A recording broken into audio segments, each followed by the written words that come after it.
Hello everyone, स्वागत है आपका एक नई वीडियो में। तो प्रीवियस वीडियो में हम लोगों ने किया था shapes and energy of orbitals. आज हम करेंगे इलेक्ट्रॉनिक कॉन्फ़िगरेशन ऑफ एटम। अब मैंने आपको पीरियोडिक टेबल भी करवाया, उसमें भी मैंने आपको इलेक्ट्रॉनिक कॉन्फ़िगरेशन के बारे में बताया। और जब जब से हमने एटम वाला ये चैप्टर स्टार्ट किया है, तब से भी मैं इलेक्ट्रॉनिक कॉन्फ़िगरेशन के बारे में बात कर रही हूँ। तो जैसे हमने अब ऑर्बिटल्स की शेप्स और हमें पता है कि ऑर्बिटल्स कैसे बनते हैं, ऑर्बिटल्स में कौन कौन से ऑर्बिटल्स आते हैं हमारे पास, तो इन सब से अब आपको इलेक्ट्रॉनिक कॉन्फ़िगरेशन समझने में आसानी होगी। तो आज हम करेंगे इलेक्ट्रॉनिक कॉन्फ़िगरेशन ऑफ एटम। अब इलेक्ट्रॉनिक कॉन्फ़िगरेशन होती है the distribution of an electron in orbitals of an atom is called electronic configuration. Means जो हमारे पास ऑर्बिटल्स मैंने आपको बताए, इन ऑर्बिटल्स में इलेक्ट्रॉन की डिस्ट्रीब्यूशन कैसे होगी, इसको हम बोलते हैं इलेक्ट्रॉनिक कॉन्फ़िगरेशन। अब इलेक्ट्रॉनिक कॉन्फ़िगरेशन हम लिखते कैसे हैं? अब इलेक्ट्रॉनिक कॉन्फ़िगरेशन को हम दो तरीके से लिख सकते हैं, या तो हम नोटेशन के थ्रू लिख सकते हैं या फिर ऑर्बिटल डायग्राम के थ्रू लिख सकते हैं। अब नोटेशन जैसे एस टी डी, ये हमारे पास शेल्स, सब शेल्स आ गए। अब इनमें हमारे पास क्या हो, इलेक्ट्रॉन प्रेजेंट होंगे, उनको हम जैसे ए बी सी ऐसे करके लिख सकते हैं, या फिर हम ऑर्बिटल डायग्राम की फॉर्म में लिख सकते हैं। जैसे ये मेरे पास एस ऑर्बिटल है, इसमें कितने इलेक्ट्रॉन आ सकते हैं, ई में कौन कौन से आएंगे, डी में कौन कौन से आएंगे। अब जैसे सबसे स्मॉलेस्ट से स्टार्ट होते हैं हाइड्रोजन एटम। हाइड्रोजन एटम की कॉन्फ़िगरेशन होती है, हाइड्रोजन एटम में एक सबशेल प्रेजेंट होता है विच इज एस।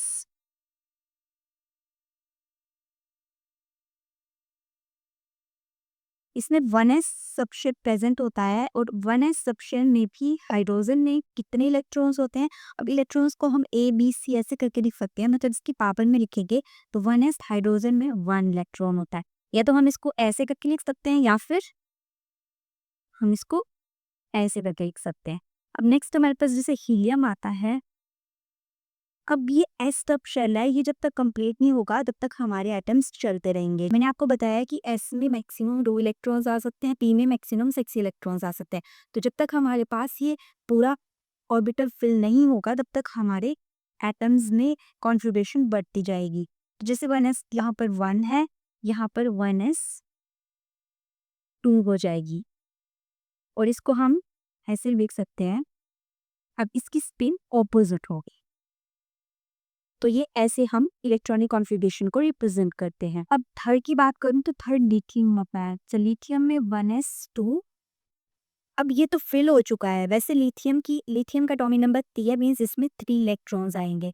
तो 3 इलेक्ट्रॉन्स कहाँ आएंगे? अब मैं इसको 1s3 ऐसे नहीं लिख सकती, 1s3, क्योंकि s में तो सिर्फ 2 इलेक्ट्रॉन्स आते हैं, तीसरा इलेक्ट्रॉन्स हम इसमें फिल कर ही नहीं सकते। तो ये 1s2 तो मेरे पास एज इट इज रहेगा। नेक्स्ट मुझे चाहिए एक इलेक्ट्रॉन, तो एक इलेक्ट्रॉन मुझे डालना पड़ेगा नेक्स्ट सबशेल में। अब यहाँ पर मैंने 1s लिया है जो बेसिक सबशेल है, इसके बाद आएगा मेरा 2s।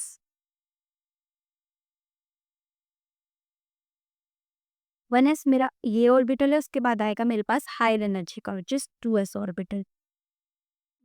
तो 1s में 2 इलेक्ट्रॉन्स, 2s में एक इलेक्ट्रॉन, तो ये मेरा बन गया लिथियम की कॉन्फ़िगरेशन। यहाँ पर मैं से 1s2 2s1। अब नेक्स्ट मेरे पास हाइड्रोजन हीलियम लिथियम बेरिलियम आएगा, तो बेरिलियम में यहाँ पर 2s2 हो जाएगा। फिर उसके बाद बोरोन आएगा, तो बोरोन में फिर मेरे पास नेक्स्ट 1s 2s, फिर 2p ऑर्बिटल स्टार्ट हो जाएगा। फिर 2p में जब तक मैं फिल करती जाऊंगी, जब तक ये 6 इलेक्ट्रॉन्स यहाँ पर फिल नहीं होंगे, उतने एटम तक 2p में ही इलेक्ट्रॉन्स हम फिल करते जाएंगे। फिर उसके बाद 2p के बाद नेक्स्ट एक और ऑर्बिटल ऐड हो जाएगा। अब ये ऑर्बिटल्स कैसे ऐड करते हैं, इसका भी एक तरीका होता है। अब ये ऑर्बिटल्स हमें कैसे पता चलेंगे कि कौन कौन से आएंगे, इसके लिए एक रूल होता है विच इज, तो ये ऐसे करके जब हम लिखते हैं ऑर्बिटल्स, अब हम सबसे बेसिक हमारा 1s है, तो सबसे पहले हम 1s में इलेक्ट्रॉन फिल करते हैं। ये मैं आपको ऑर्डर बता रही हूँ कि हमने कैसे कैसे इलेक्ट्रॉन फिल कर रहे हैं। फिर उसके बाद मेरे पास आएगा 2s, फिर हम 1s के बाद 2s में जाएंगे, फिर 2p आएगा। अब फिर से मैं इधर को एरो लगा रही हूँ, तो सबसे पहले हम इसमें इलेक्ट्रॉन फिल करेंगे, फिर उसके बाद इसमें इलेक्ट्रॉन फिल करेंगे। फिर तो B P 4s, P B स्कोर P 5s, 4d 5p 6s, 4f 5b 6p 7s, और 5b 5f 6d।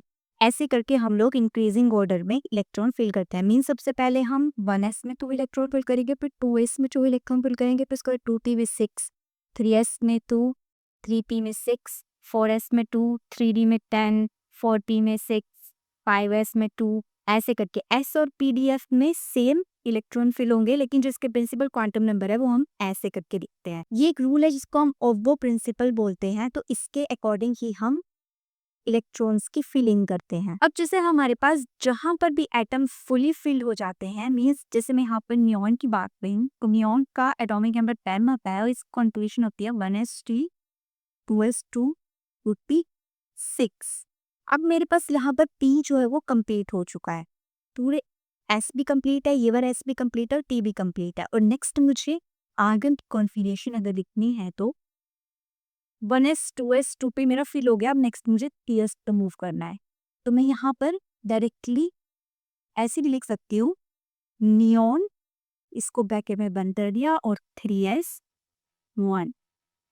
तो ऐसे ही जहाँ पर हमें किसी एटम की फुली फिल्ड कॉन्फ़िगरेशन मिल रही हो तो हम उसको एज इट इज़ लिख देते हैं और उसके बाद नेक्स्ट हम शुरू करते हैं, क्योंकि ऐसे बहुत लंबा हो जाता है हमें लिखना, क्योंकि ऑलरेडी फुली फिल्ड है, इनका एज सच कोई काम नहीं है। और जो कम्प्लीटली फिल्ड ये इलेक्ट्रॉन्स जो कम्प्लीटली फिल्ड शेल में फिल होते हैं इनको हम बोलते हैं कोर इलेक्ट्रॉन्स। और जो ये वाले इलेक्ट्रॉन्स होते हैं, जो कोर शेल के बाहर वाले इलेक्ट्रॉन्स होते हैं, उनको हम बोलते हैं वैलिड शेल इलेक्ट्रॉन्स। अब जैसे यहाँ पर जो ये हमारे इलेक्ट्रॉन्स है, ये कोर इलेक्ट्रॉन्स है और जो 3s1 ये वाला इलेक्ट्रॉन है ये हमारा वैलिड इलेक्ट्रॉन है। अब यहाँ पर मैंने कम्प्लीटली फिल्ड आपको ऑर्बिटल्स बताए, तो अब हम जानेंगे कि जिसे आप लोगों ने बहुत बार सुना होगा कि completely filled and half filled orbitals are very stable. आज मैं आपको बताऊंगी कि why completely filled and half filled orbitals are high stable. इसके हमारे पास दो रीजन है। सबसे पहला है सिमेट्रिकल डिस्ट्रीब्यूशन ऑफ इलेक्ट्रॉन और सेकंड है एक्सचेंज ऑफ एनर्जी। अब ये कैसे समझ सकते हैं हम? आपने एक लाइन सुनी होगी कि symmetry leads to stability, means जो चीज जितनी सिमेट्रिकल होगी वो उतनी ही स्टेबल होती है। जैसे मैं अलमारी में अगर अपने कपड़े ऐसे ही रख दूं, अगर मैं अलमारी में अपने कपड़े अच्छे से तय करके बिल्कुल साफ सुथरे करके रखूं तो वो एकदम, जैसे मैं अलमारी खोलूंगी तो वो मुझे एकदम स्टेबल मिलेंगे, उसमें से कुछ भी इधर उधर नहीं होगा। लेकिन अगर मैं ऐसे ही ठूसती जाऊंगी, अलमारी को भरती जाऊंगी, तो अगर मैं अलमारी खोलूंगी तो वो एकदम से गिर जाएंगे, तो मीन्स वो स्टेबल नहीं होंगे। तो जो चीज़ सिमेट्रिकल होती है वो स्टेबल भी होती है। जैसे हमारे पास यहाँ पर डी ऑर्बिटल है, अब यहाँ पर हाफ फिल्ड और fully filled orbitals are stable. अब हाफ फिल्ड और फुली फिल्ड इसलिए बोला गया है क्योंकि अब इलेक्ट्रॉन की फिलिंग कैसे होती है, सबसे पहले हम सिंगल इलेक्ट्रॉन फिल करते हैं, फिर उसके बाद हम पेयरिंग शुरू करते हैं। जैसे ये जब तक मेरे पास ये 5 इलेक्ट्रॉन फिल नहीं होंगे तब तक मैं यहाँ से पेयरिंग स्टार्ट नहीं कर सकती, मैं इतना ऐसे पिन नहीं कर सकती। ये रूल होता है, इसको हम बोलते हैं पॉली एक्सक्लूजन प्रिंसिपल। मैं इसको ऐसे नहीं कर सकती कि 1 2 3 4 5 6 ऐसे करके फिल करना शुरू कर दूँ। मैं पहले भी इसको सिंगली फिल करूंगी, फिर उसके बाद मैं इसकी पेयरिंग करना शुरू करूंगी ऐसे करके। तो ये मेरे पास हाफ फिल्ड ऑर्बिटल है, ये मेरे पास फुली फिल्ड ऑर्बिटल है। तो ये दोनों कितने सिमेट्रिकल लग रहे हैं क्योंकि ऑर्बिटल्स की एनर्जी जो है वो सेम होती है, तो इसीलिए हाफ फिल्ड और फुली फिल्ड ऑर्बिटल्स हमें सिमेट्रिकल लगते हैं। अब मैं ऐसे ही अगर ये ऐसे प्रेजेंट हो, वैसे ही जैसे पी में अगर 3 इलेक्ट्रॉन्स होंगे या फिर 6 इलेक्ट्रॉन्स होंगे तो वो स्टेबल होगा। एस में 1 इलेक्ट्रॉन होगा या 2 इलेक्ट्रॉन होंगे तो वो स्टेबल होगा। तो ऐसे ही हाफ फिल्ड और फुली फिल्ड इलेक्ट्रॉन स्टेबल होते हैं। अब नेक्स्ट, एक्सचेंज ऑफ एनर्जी।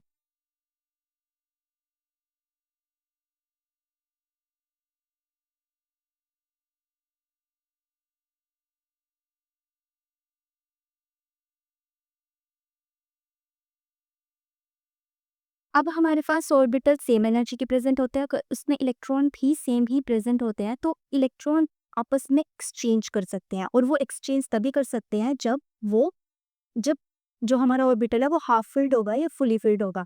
अब जैसे ये ऑर्बिटल हमारे पास अगर हाफ फिल्ड है तो ये वाला इलेक्ट्रॉन या फिर वहां जा सकता है या फिर यहाँ जा सकता है या फिर यहाँ जा सकता है या फिर यहाँ, मतलब ये आपस में एक्सचेंज कर सकते हैं।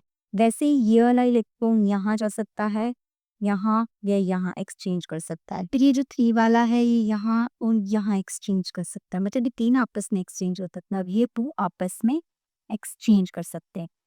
तो ऐसे-ऐसे एक्सचेंज करके ये अपनी स्टेबिलिटी को दोबारा से गेन कर सकते हैं। तो ये एक्सचेंज तभी हो सकता है जब ऑर्बिटल या तो आइदर हाफ फिल्ड प्रेजेंट हो या फिर फुली फिल्ड प्रेजेंट हो। तो बेसिक वही है कि अगर हाफ फिल्ड और फुली फिल्ड ऑर्बिटल प्रेजेंट होगा तो वो ऑलरेडी स्टेबल होगा। अगर वो नहीं भी होगा स्टेबल तो वो ऐसे इलेक्ट्रॉन्स को एक्सचेंज करके अपनी स्टेबिलिटी को गेन कर सकता है। So that's all about the electronic configuration of atoms. I hope आपको अच्छे से क्लियर हो गया होगा। मिलते हैं नेक्स्ट वीडियो में, तब तक के लिए कीप एक्सप्लोर एंड लर्न ज्ञान विद विज्ञान।